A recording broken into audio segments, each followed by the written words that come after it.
तो फाइनाली सांग मैंने मोर छोट बड़र ड्रीम पूरा होगा जाऊँगी।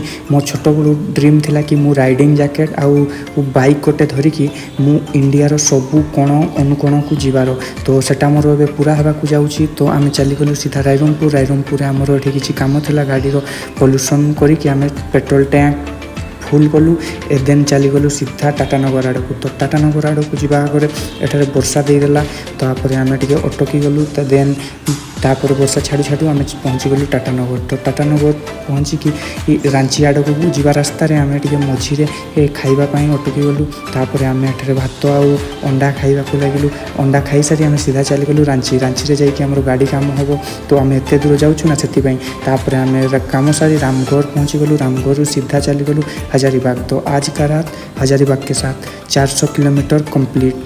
तो आज ये आम आउ गोटे ब्लॉग देखा। जय जगन्नाथ।